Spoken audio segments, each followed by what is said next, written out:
Hello, and welcome to the Techstrong AI podcast. I'm Amanda Razani, and with me today, I'm excited to have Krishna Mohan.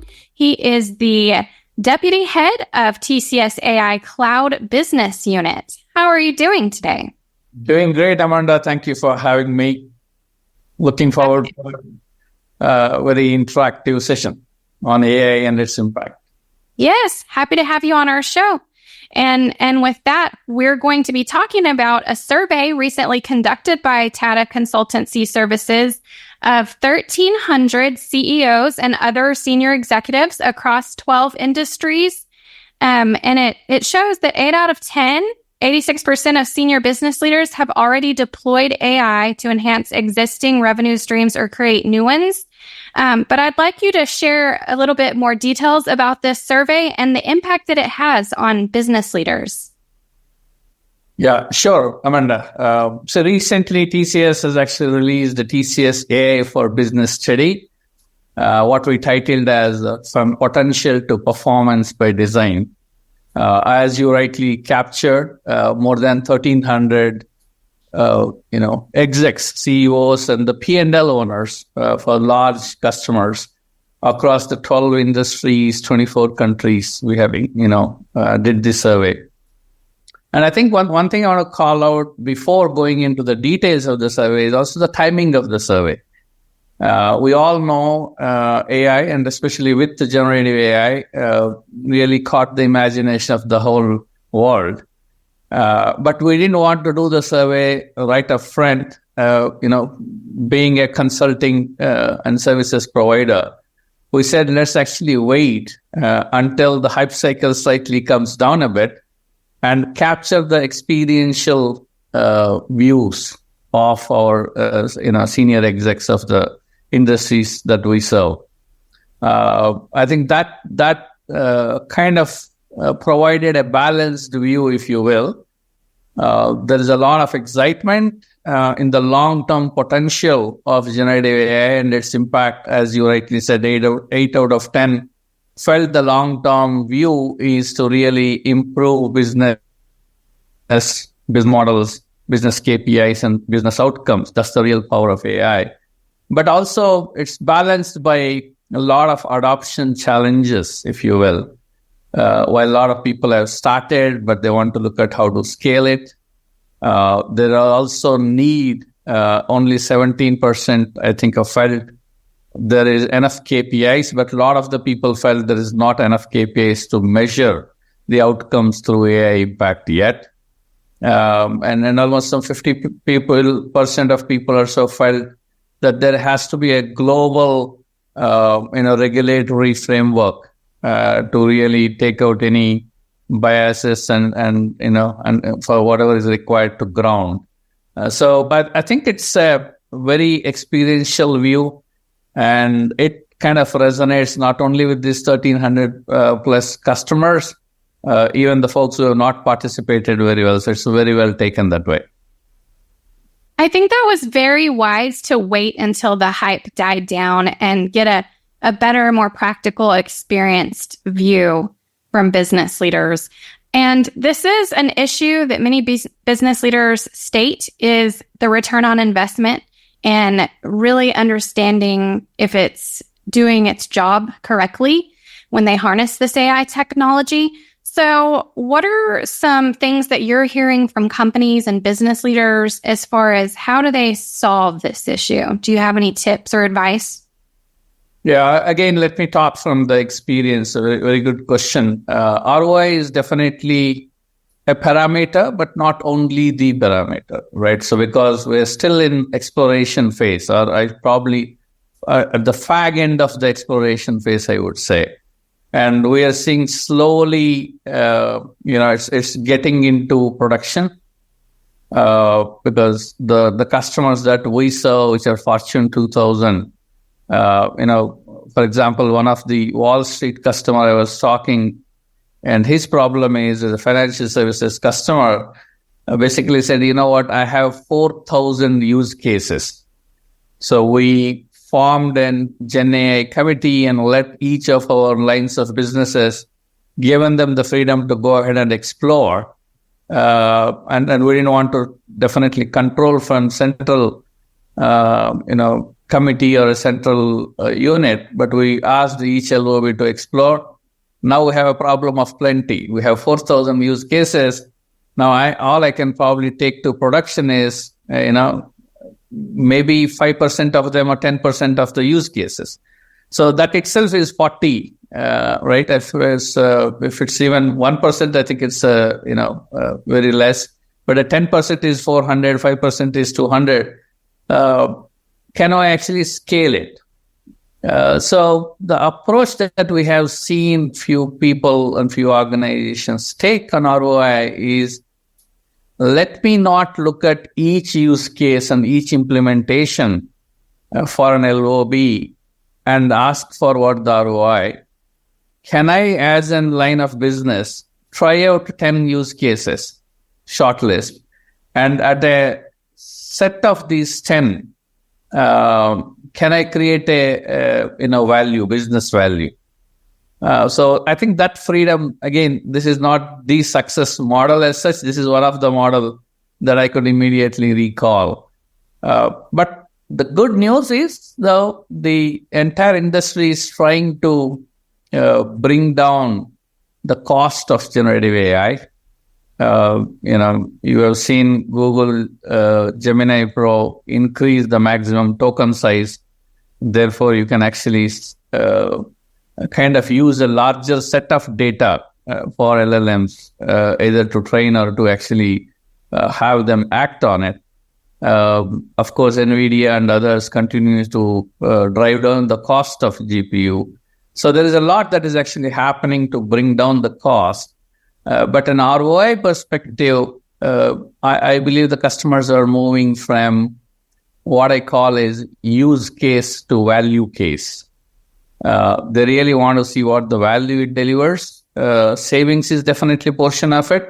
But as the survey calls out, the long-term value they actually see is the business benefits. So as long as you're able to articulate it, and I don't think you will have right answers immediately, but take a set of problems and look at it and go after that and see what it actually can deliver. So that, I think that's what we are actually seeing it, Amanda. Yeah, that's a good example. I think that's a good idea to reduce the amount of use cases, narrow it down, and then test those and really have a good idea of the outcome you want to achieve when you implement this AI technology, just not implementing it for the sake of doing so. That's right. That's right. So do you think that more companies should have a department dedicated to AI technology? Is that something that should be a separate department? What are your thoughts? So there are two thoughts in it. One, because it is still an evolving technology, and Gen AI definitely democratized the AI adoption. So what Gen AI did is, AI used to be kind of a, privileged few can actually play because it needed, you had scientists, you need somebody who can understand the machine learning and AI much more deeper. With Gen AI, it's kind of made the adoption of AI as well increase, not only generative AI. So overall AI actually adoption has actually increased. So there is one thought that, why should I control how the deployments to be done? Let each of the businesses, and of course the CIO comes into play, CTO comes into play, more from designing the framework. Hey, this is probably the LLMs that we would use, right? Every day a new LLM is coming out, but at least for a retailer, it's these are the 10 LLMs that we would use. And you have all the usual suspects, OpenAI, Anthropic, Gemini, Google Gemini, and few others in the open source. So 10 of them, these are the ones which we believe that should be used. This is how it will actually integrate with the other applications. These are the guardrails at minimum we should have.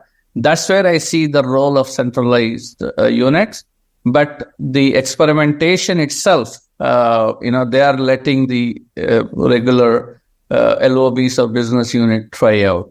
So if at all, if there is a centralized currently, it is more about the committees. You have Gen AI committees who will decide what the risk. Very rare, actually, for a technology, you have a committee which includes, the legal person lead into the committee, because there is still a kind of risk element to it. They just want to be careful. So that's how I actually see. Not very much consolidation. Consolidation and centralized control more on frameworks and architecture, but the experimentation and implementation is left to multiple groups. You mentioned the legal aspect, and there's still much to be done as far as laws and regulations in regard to AI. What are you hearing from business leaders as far as they're concerned about making sure that they follow current guidelines when it comes to AI? I think while definitely guide, the overall security, the legal and the IP rights mainly, there's a fear that what happens to my IP, can I actually secure it? Am I training the LLM on my IP? Probably is the biggest thing, right? Everybody has it. But I should say the guardrails that actually, from a regulatory perspective, that has been implemented, right now, industry broadly is okay with it. You saw Europe recently rolling out. US is significantly, making progress on it. There are a lot of Senate committees that have actually been formed.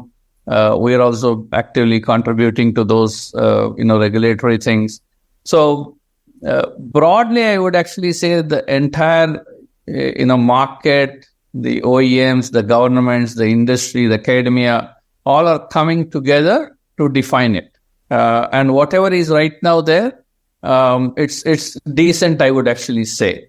But bit more, I think, again, it calls out the AI for business study is divided in a way that 50% say that no, government should put a control. Other 50% say no, it's actually the industry that should be controlling it, arriving at the guardrails, not necessarily government.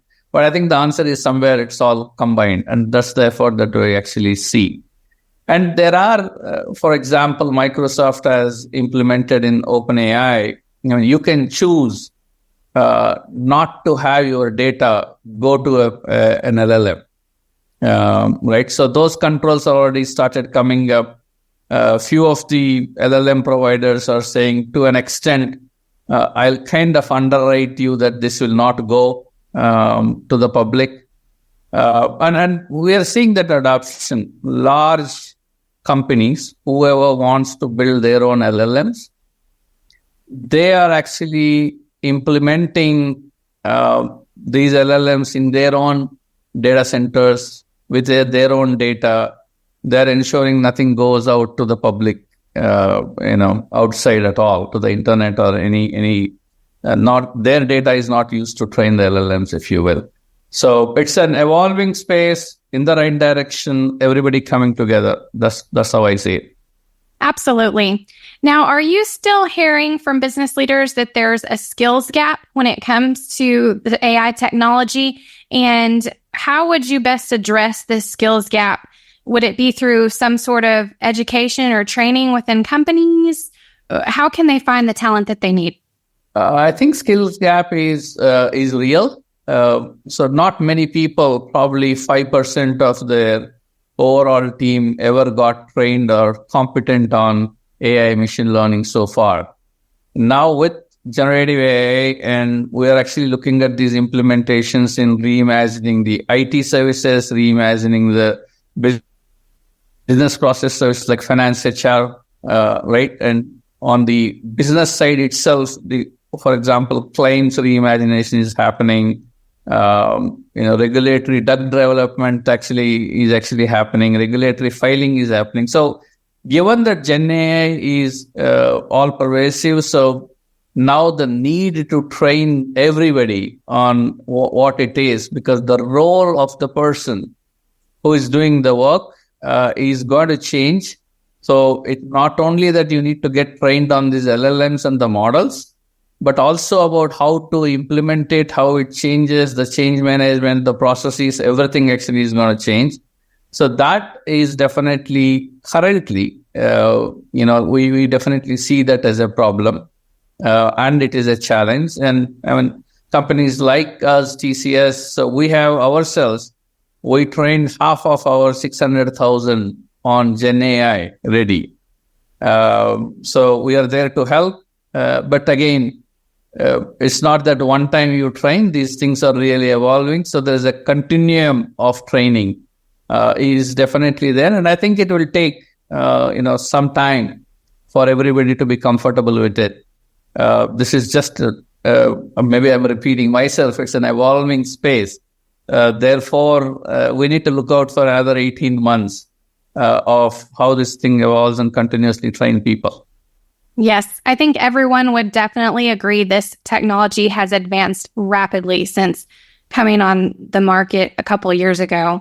So if there was a key takeaway that you could leave with our audience today, what would that be? I think it's a great space to experiment, and there is a very clear, the companies that have significantly progressed on cloud are also the companies that are actually leveraging AI much more and efficient and much more advanced way. What I call it is progressive customers that I actually see. There are models, there are platforms that are coming out where while there is plethora of LLMs, but TCS has come back recently released the TCS Wisdom Next as a platform, which actually helps the people to choose what is the right model for the specific use case and what are the right costs, right? With this, guardrails and all built in already. So there is an evolving space. All the elements of it is actually being handled well. But if I had to take away one thing, as a customer, as an industry, it's moving from use case to value case, and path to production is the most important. Path to production to value is the most important thing that we see customers going through in this exciting times ahead, of course. Yes, it is. Well, thank you so much for coming on our show and giving your insights. My pleasure, Amanda. Thank you very much. Have a great July 4th holiday to you. You too. And thank you to our audience for staying tuned this week. And we look forward to doing this again. If you missed last week's episode, it's there. Go back and check it out and leave us some feedback. What are you interested in hearing? Have a great day.